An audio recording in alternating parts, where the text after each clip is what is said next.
My name is Jill Coyle, and from years of experience as a divorce attorney, I know for a fact that no one dies from divorce. The experts and I are here to show you how to not only survive, but thrive during the most difficult times. Right. Welcome to another episode of No One Dies from Divorce. My guest this week, I'm super excited, Kate Anthony. Welcome to the show. Thank you so much for having me, Jill. I'm excited to be here. We are talking about a divorce survival guide. And let me introduce you to Kate if you don't know, because if you listen to my podcast, you probably should be listening to her podcast. And I think that that's why it's perfect that, you're on our show today. But Kate is the host of the New York Times recommended podcast, the Divorce Survival Guide podcast, and a divorce coach who helps women with children especially decide if they should stay in or leave their marriages, and then either helps them heal their relationships or exit with grace. Kate was raised in New York City in the 70s and 80s. She was an actor for 30 years, starting with 5 years on Sesame Street and ending with 5 years on Grey's Anatomy. That is actually amazing. We can talk about that all day. She is divorced and shares 50-50 custody with her ex, who she has forged a healthy friendship with, and is now in a band with him and her son. For the last decade, she has worked with hundreds of women all over the world, helping them make the most difficult decision of their lives and transition out of toxic marriages. Welcome. Oh my gosh. I should probably update my bio. Now my son lives with me full time. Oh, yeah. Sorry. It's like I was listening to that and I was like, oh, that's a little out of date. I should probably update that. That's so funny. What's funny too is my daughter is like, I think on like the season 13 of Grey's Anatomy. Oh my God. I mean, she passed me long ago. Yeah. I was on the first few seasons, the first, I don't know, 5. The maybe? best ones. Remember. That's right. Those are the ones I watched. And then I think I stopped in like year 6, just got a little after a much. while, it's like, okay. But she is like, she asked me like, this is probably 6 months now. And she was like, can I watch it? And I was like, yeah, I think you're old enough. She's 14. I was like, and so she is like stalwart. I mean, she's like going to finish all 19 seasons. I'm like, oh my God. Well, it's like what we used to do with soap operas, right? Like it's a soap opera. And I think I'm probably a little older than you, but we used to run home from school to watch our soaps. Like that's all we had. I remember soap operas too. Like when I was younger, like you could like not watch it for months and then watch it too. And you're like, pick right back up. Everything. Cause they're all the same. Cause they're still having the same drama over and over and over again. They're addicting though. Oh my gosh. Well, I want to know more about this backstory then. So tell me like a little bit more, like this transition to what you're doing now from, acting and I would love. It's really funny because while it's a transition, it's really not. My friend Laura calls it my origin story, which I think is hilarious and pretentious. But my parents got divorced when I was 11 months old. Okay. And so I've actually been coaching people on divorce since like first grade. So because that's like around the time when everyone else's parents start getting divorced, like first, second, third grade is when the marriages start, falling apart. And so I was coaching people in divorce, my friends, when their parents would get divorced and they'd come to me and be like, how do we handle this? What do we do? And, I would sort of counsel them as like a 6-year-old. But I grew up in New York City and, my parents were both actors and I wanted to be an actor. And my mom was like, God, please no, don't do that. But the problem was that she also then had like all of these people in the business that were always over to our house because she was an actor. She was in grad school. So she had all these, producers, directors, whatever. And so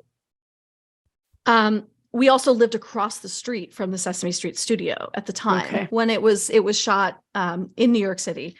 And it was right across the street. And so I guess when they first started Sesame Street, they just sort of were literally using neighborhood kids. So like, cause that's, you know, it was in the neighborhood. And so that's how that started. And it was very easy because again, it was across the street. And I did that until I was forced into retirement when I was 7 years old, which was or 8, maybe 7 or 8 years old. It was very sad. I got too old. And I had a lot. There's actually, you can YouTube, there's a couple of clips on YouTube of me with Grover, which are some of my favorite clips, and one with Ray Charles, a great one with Ray Charles on doing the alphabet. And, you know, and so then I was an actor, and then, you know, my mom would have these people over, and somebody once was like, oh, you know, I'm producing this play, and it's, you know, I need a kid who's like, you know, 11 years old, which is how old I was. And I was like, I want to do it. I want to do it. And my mom was like glaring at him across the table, like, how dare you? Mm-hmm. And I auditioned for it and I got it. And then that sort of created, it was a popular off-Broadway show for a while. And so it just sort of created a little bit of a snowball. And then I went to college, and then I did more TV work and, you know, blah, blah, blah. And I actually got my degree in acting. And then I did that for a really long time. And then, you know, when I got divorced, I was on Grey's Anatomy, but, you know, I wasn't a series regular. I had a recurring role, but that's very inconsistent. Right. And then besides that, I was staying home with my son. Right. I was able to do that. And then I got divorced, and I was like, oh, now what am I going to do? Because I knew that I was going to have to, you know, go back to work. And I knew that acting is not consistent. It is, you know, it's also a traffic nightmare in LA. And I was just like, all right. I was done. I was done with what I was doing here. I was raised in the theater. I was trained in the theater. I have my degree in theater, and I love the theater, but it's really difficult to do theater as a parent. Yeah. Because you're gone every night night, right? Like, who can do that? And also in LA, there's no theater. There's not very much paying theater in LA. So it would have to be a lot of travel, and like, not going to happen. And film and television just wasn't feeding me creatively the way that I wanted to be. And also it's inconsistent. It's not a job. It's not, right. It's not a consistent job. So that's how I ended up becoming a coach, was really through that process of like, what am I going to do now? And through my divorce, I decided that I really wanted to work in that arena. And this was before there were divorce coaches. Right. This was 15 years ago. Nobody was divorce coaching. Nobody, you know, and so it was a hard sell as I was building my business, because people didn't understand what it was that I was proposing to do. Right. How I was proposing to help them. And I had gone to coaching school, few different schools, and gotten certified and trained in different modalities, including family systems and relationships and all of that. And so it just built and grew over time. And then now it's like a thing. Right. Now it is a thing. And there's lots. Yeah. And so I love that, because you're one of the originals. I mean, I think I always tell most important thing when going through the divorce is meet with an attorney, so you at least know your rights. But then second thing is make sure you're dealing with the emotional part of it, whether that's through a therapist or a coach. And I always am like, your sister or your mom is not your, your emotional support. Like that's your sounding board maybe, but you need some additional, and I say, the people that are able to get that help and work through the emotions then are able to resolve their divorce quicker, more amicably, because they've dealt with the emotional side of it. So that's right. I always say, you're going, it's the biggest legal and financial decisions. You're making the biggest legal and financial decisions of your entire life in the middle of the biggest emotional upheaval of your entire life. And it's a terrible combination. And if you don't deal with the emotional stuff first, like give yourself some time and space, you're going to make some really, really bad decisions that are going to be probably very costly. Yeah. So I love that you coach people even if they're not getting divorced. So talk about like your process of, these women that are like, should I stay or should I go? Well, look, not a lot of people who are in really happy marriages are not Googling, should I stay or should I go? Right. So we'll start there, right? So it's, and my experience, so, which is pretty vast at this point, is that a lot of people are unhappy. Women are really unhappy in their marriages because they feel like something's wrong. They have been told for a long time that it's them. Yeah. That if they would just adjust this way, if they would just adjust that way, or like, whatever it is, that, or like, you're just not a happy person, or, blah, blah, blah. And I know you have a section in your book about sort of happiness and finding it outside of your relationship. And I think outside of your children and like happiness is an inside job. I have a chapter in my book called Happiness is an Inside Job, right? And also when you're in a relationship that is hurting you from the outside, that internal happiness is virtually impossible. It's not impossible, but it's a lot harder. And my experience, unfortunately, is that a lot of more women than I ever wanted to know about or ever thought are being emotionally abused in their marriages. And there's a lot of toxicity happening. And these women are really, and part of emotional abuse is the gaslighting and the being made to believe that it's all your fault. And that if you would just shift in this way, and it becomes a moving target, right? We're like, okay, I'll do that. Okay, that didn't do it. Well, then I'll do this. Okay, well, that didn't do it, right? And it's not you. Right? It's not you. It's the target that keeps moving, which is the design of the abuser to continue to maintain power and control. So a lot of the work that I do with women is helping to identify those patterns, those relationship patterns, really. And the very first thing I do with women is the internal work, because until you have really sort of figured out your own patterns and your own relationship history, your mapping, and all of that, you can't really look at the other person. So the first thing we do is look at the internal, and that can create a seismic shift in our ability to continue to sort of take like manipulation, abuse, or whatever, right? Because when we, I used to have our couples therapist used to say that individual therapy killed marriages. And I was like, or individual therapy, I've learned over time, individual therapy strengthens you to a point where you're actually no longer willing to accept treatment and behavior that is really unacceptable. Right. It's not the therapy. What do you do with these women? And I talk about this all the time about how women are their biggest roadblocks. And that, those women that are just making excuse after excuse and are unable to move forward because they, there's always just a but. What is your advice to them? I see it a little bit differently. I don't think that women are their biggest roadblocks. I think culture, the way that we, the culture that we steep women in, the cultures that we steep men in, the power dynamics that are sort of inherent in this patriarchal culture that we live in, that we're steeped in.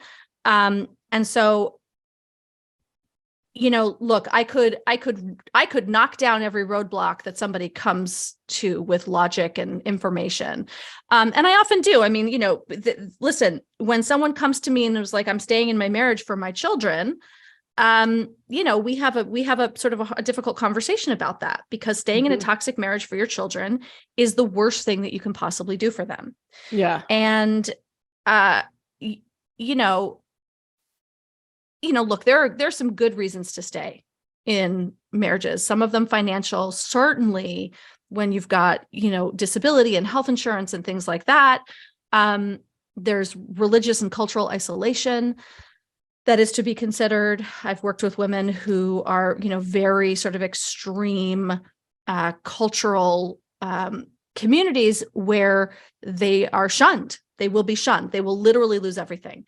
I've worked with a client who lost her kids, lost everything, because she had her friends, her family, her entire community to get away from her abusive husband. And, that's a hard thing to weigh. So again, I think the internal work is where it's at. And you don't make a pros and cons list when you're talking about leaving a marriage, but but things have different weight, right? And so you have to sort of say, like, and when we're doing the internal work, we really I do a lot of work on values. And this is not just like picking words off of a list. It's a deeper exploration. And for so many women, when they recognize that their values are just so sort of intrinsically in opposition to their husbands, it becomes kind of a no-brainer, right? When they see it in black and white and they're like, oh, I firmly and fully believe in equality and social justice and personal development and all of these things. And my partner or my spouse, my husband, whatever, is racist. And right, like, it's sort of like, oh, that's kind of a no-brainer.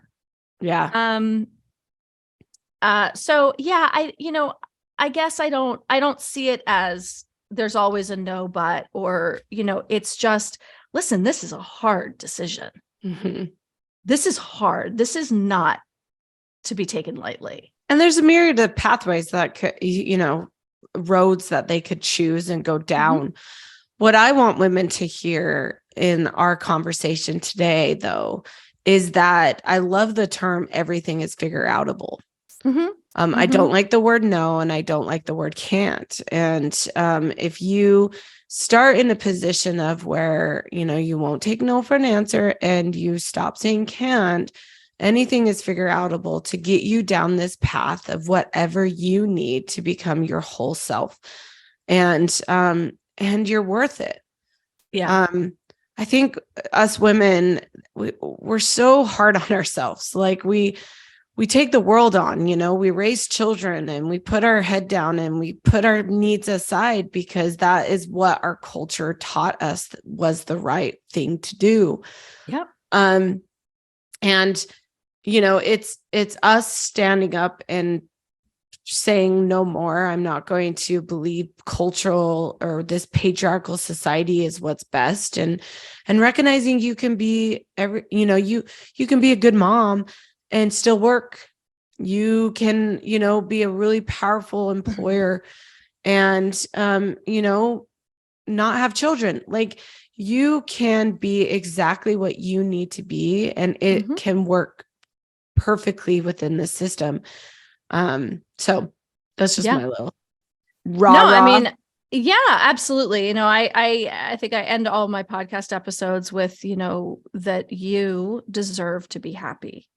And I think that for so many women, that's a radical concept, because of our conditioning, right? Yeah. We're supposed to put our families first. We're supposed to put our kids first. We're supposed to, right? And the idea that we should be allowed, which is just a horrifying term in and of itself, that we should be allowed, means somebody else is giving us, permission. Someone else has the power to give us permission, but to be allowed to put ourselves first, to be allowed to put our needs first. And, I think a lot of us also have this idea that, like, well, I made my bed, so, I guess I'm going to have to lie in it. And, when you think about it, is, first of all, is that the message that you want to give your children? Because, you know, when I work with women, what's great about, you know, doing the relationship mapping is that we really go back a generation or two and we look at the, you know, what's been passed down and where we learned these behaviors. And then it's like, okay, so this is clearly comes down from generation to generation. Is this what you want to hand your children? Because it is clearly what is going to be handed to them. Yeah. And that can be a very like, whoa, you know, I'll often ask, is this the relationship you want for your kids? Because if this is not the relationship you want for your kids, if your first response is, oh my God, no, Jesus, no, please, no, then you probably need to do something about that, because you're handing them a map. Our children are learning all of our behaviors are learned. So, you know, if your relationship with your spouse is, you know, not good, your children are learning what, you know, they believe a healthy relationship looks like. And that's right. I always say that, like, you know, if, you know, I've done a lot of studies on what's best for children, because so many women especially are like, I worry about our kids and what the divorce is going to do on our kids. And there have been studies that have shown that obviously kids do best in 2-parent healthy homes, healthy being key. Healthy. Yep. Healthy. They then do best in divorced homes with 2 healthy co-parenting parents. Right. The third is they do okay in married but toxic parents' homes. So when you look at that, I mean, they're going to do better with you guys being divorced, but being your whole self than they would if you stayed together for just the purposes of staying together. And I would say that there's a fourth option in there, which is they actually do better within divorced homes where only one parent has a healthy, nurturing, loving, safe home, right? So like slot between you know, amicably divorced and co-parenting and toxic and together, there's still, the studies have shown that you only need one home to be nurturing and, you know, caretaking and safe. Now, do we want kids to have this other experience and the other, you know, what they say, what people erroneously believe is that, well, if my husband is abusive and I stay, I can sort of protect my children and mitigate the abuse while it's there.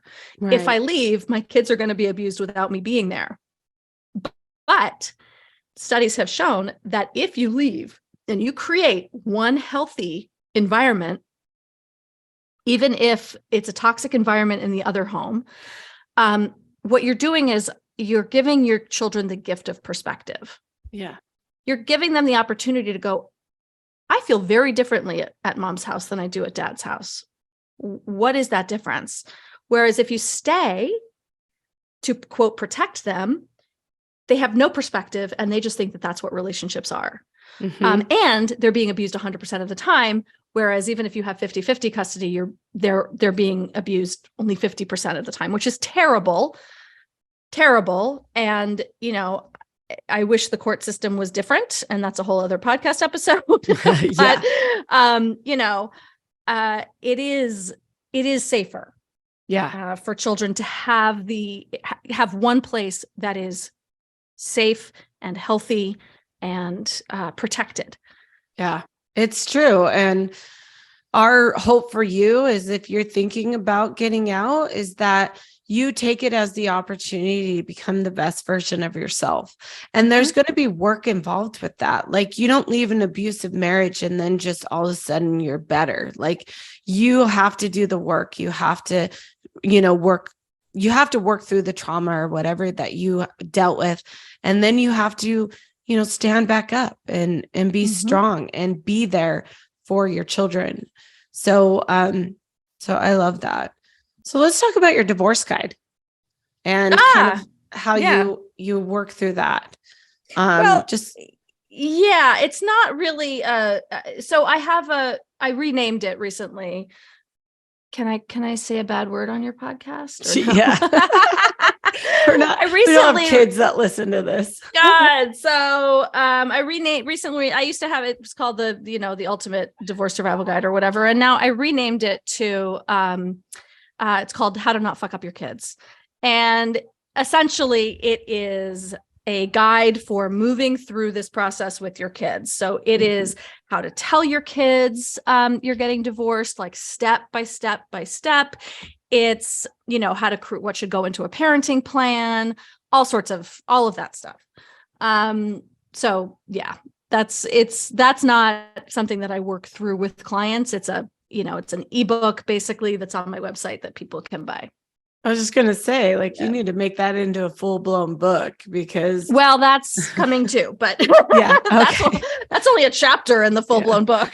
I have a divorce guide too. That's free on my website, but it's just to walk you through the legal aspects of it. Yeah. And like I said, when I say no one dies from divorce, how to survive and thrive when your marriage ends, me and Kate, we're on the same page, but we know that that a divorce is going to be one of the biggest tragic experiences of your life. And it can be a guide or a platform basically to become the best version of yourself. Absolutely. And it's hard. Nobody wants to say you have to go through this huge, horrific, tragic thing, and then somehow you're going to come out this better person. But me and Kate have seen both sides of it. We know that is true. And, we're both giving you advice day in, day out on how to best do that. And we don't want you to do it alone. Right. No, absolutely. And you shouldn't. I mean, I will say that, my Facebook group there's 12,000 women in there, and the community. And I also have I run a group program. And the reason I started the group program was because I see the power of community. Women, on a very primal level, we are meant to be in community with one another. And I can't tell you the number of times you said something about this in your book too, which I thought was really funny. The number of times people that call me or write in and was like, well, my situation is really unique. My situation is really different. And then they start to explain it. And I'm like, and I can finish their sentences and tell them exactly what's going on. Yeah. Right. And when they see that because of course we feel like our situation's unique because there's a lot of shame. Nobody's talking about this in your friendship circle. People are, again, nobody's talking about it. It's a secret to everybody. As soon as one person sort of pulls that thread, usually, it unravels around you. But, women in community sharing stories, telling the truth, you start to hear your story and everybody else's stories, and you realize that you're not alone, that we're all going through similar things. And I think there's more power in that than almost anything. Absolutely. And that's why, every story is different in the way that we react to, the event that's causing us pain. Mm-hmm. But in the end, just like you said, that community of women are able to buoy you up to get you to exactly the path that you need to go. And, my big thing is divorce doesn't need to be the end. If 50% of marriages are going to end in divorce, I'm all about listen, it needs to stop being a shameful subject. It needs to be more of a pragmatic.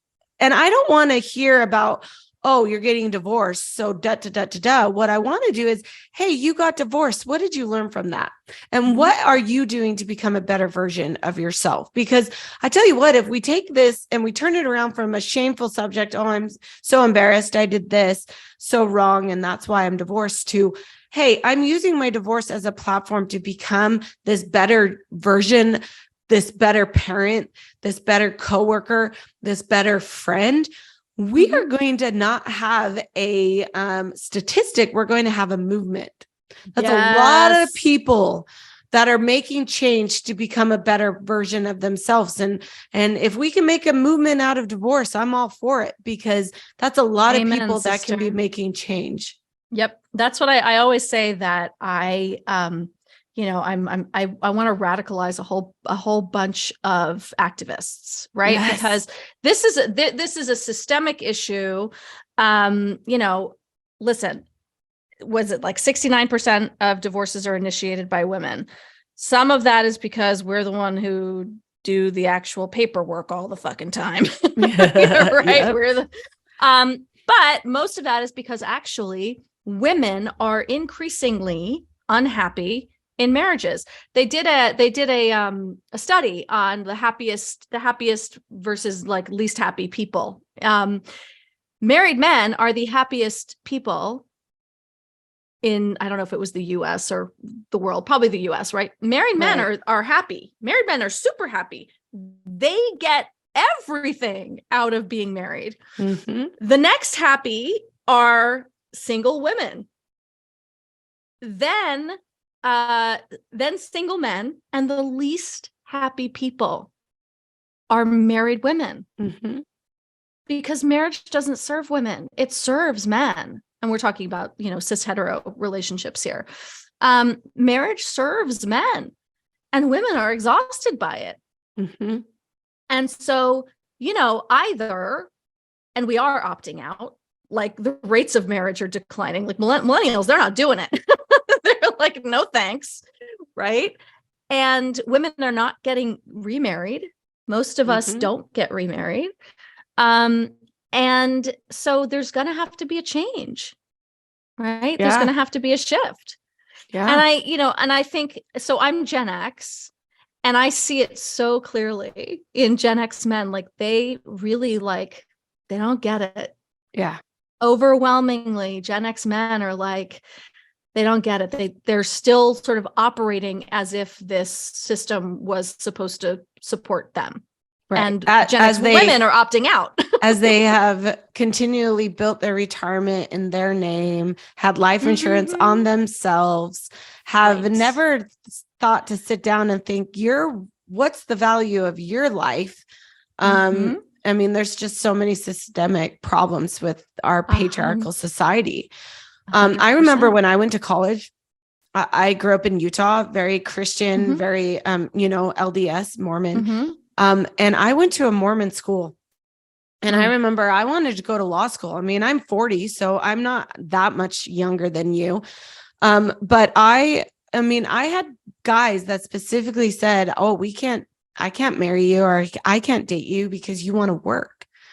And, I went through that. Luckily, I had a mom that worked. She went back to school when I was in high school and got her master's degree a year before I graduated college. So I had a different perspective. I never lived the patriarchy in my home. Clearly my mom wears the pants. Like, I love my dad to death, but that was who we were afraid of. And when we needed money, and when we wanted to cry, it was always my mom.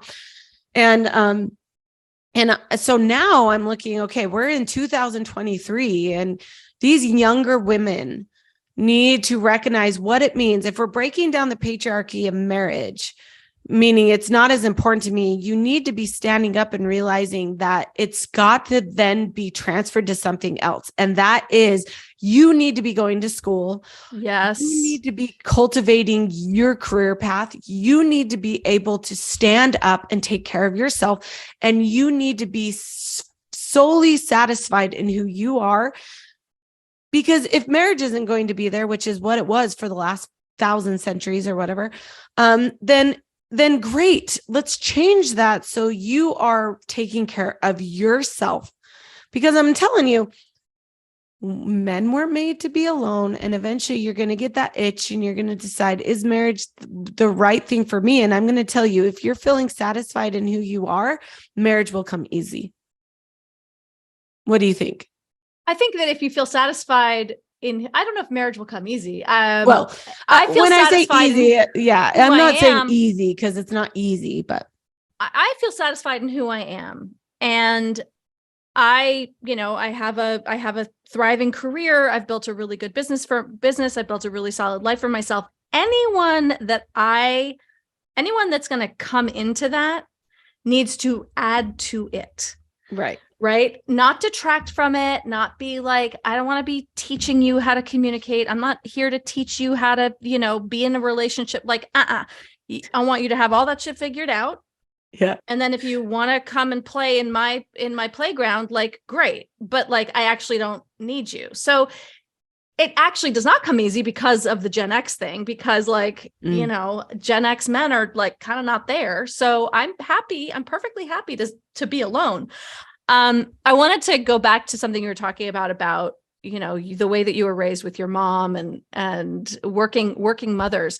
So there have been studies now that show that children of employed mothers grow up to have higher incomes, better educations, and more stable families. So we think that, it's best for our children if we stay home with them. And maybe that's true in the short term, like maybe there's a stronger attachment and all of that. But in the long term, daughters raised by working mothers in the US tend to hold supervisory roles and they have higher incomes. Sons of working mothers are more likely to marry women who also work outside the home and are more involved with their children. And as adults, those raised by working mothers hold more egalitarian gender attitudes. So these are pretty major. Right? I got goosebumps because it makes me feel good because, I sometimes have that mom guilt of how much I do and sometimes being gone more than I want or, but I do know that I show up for my kids, I think differently than if I was around them all the time. 100%. Oh, yeah. I mean, look, I know that like when I stayed home with my son, like I was like, oh, I bought into the dream. I bought into the mythology and like oh my God, I won the lottery that like, my husband's career took off right when I got pregnant. Like I was able to make this choice. Oh my God, I was so excited. I was so bored. I wanted to kill myself. And I mean that literally, actually. Like I was practically suicidal because I was the isolation, the loneliness, and the boredom. Like babies are boring. I mean, they're wonderful. They're yours, like all of the stuff, but like, oh my gosh. I have a story to that because when we moved from Texas to Utah when I was pregnant with my first child. And so I didn't have my bar license in Utah. So I couldn't work. And the whole purpose was my husband was finishing school and then we thought we were going to go back to Texas. But I stayed home for those 9 months and I am right there with you. I remember like my most exciting part of the day was watching Ellen. Yeah. I mean, come on. And I remember when I decided to take the bar. So this was 9 months after I had my daughter, I was like, I'm taking the bar. And so I had to sign up for it. And then I had like 3 months. And I remember studying for the bar was exciting. I bet. I loved it. It was yours. Yeah. And it worked my brain and it gave me purpose and it just worked. And so I've worked ever since. After I took the bar, I got a job and I have worked and I know I'm a better mom because of that. I started working from home this year and that has been actually an interesting transition because I'm working just as much, but I am home more. Because I am not commuting and, work tends to have a lot of fluff hours I've learned, which I've completely cut out. And there's different, I would say pros and cons of that. But anyways, I totally agree with you. Like, I think that's awesome. And anytime I see a mom that's going through a divorce and she's so scared because she's never worked, I'm like, girl, it's okay. It doesn't matter. Now is the time to figure out what you want to be when you grow up. It doesn't matter. I reinvented myself at 38. Like that's just, absolutely. Or I was 40 by the time I, sort of figured out what I wanted to do and went back to school. Yeah. And I'm 52 and, here I am. So, and I love that. And that's the same with my mom. She went back, got her LCSW, and then, she's running a ginormous therapy office in Utah. There is no time but the present to start on that path. Yeah. And don't ever feel like it's too late. I do a lot of divorces now with 50-year-olds. It's becoming more prevalent that, these 30-year marriages come to an end, and it's okay. We'll get you through it. So, anyways, Kate, you're just amazing. I love coaches that have the personal experience of a divorce, because you're not only able to lend more of a pragmatic look at it, but you're also able to really be empathetic about it. And so what you're doing is really special. And your background just lends to credibility and awesomeness, because I love that. Yeah. So Kate, if somebody wants to come find you, where should they come find you? Everything's on my website, kateanthony.com. My podcast is everywhere that you might listen, wherever you're listening now. And it is the Divorce Survival Guide podcast. And I'm on Instagram and TikTok at the Divorce Survival Guide. That's amazing. Thank you for being on the show. And anyways, I love you. Thank you so much. Wait to read your book. Thank you. Yeah, me too. That's awesome. That's another episode of No One Dies from Divorce. Until next week. Thank you for listening to this episode. If you enjoyed, please subscribe, follow, and share. I'd love to hear your questions and feedback. You can contact me at community@jillcoyle.com. See you next time. I am an attorney, but I am not your attorney. Any advice given on the podcast is general and shall not be construed as legal advice.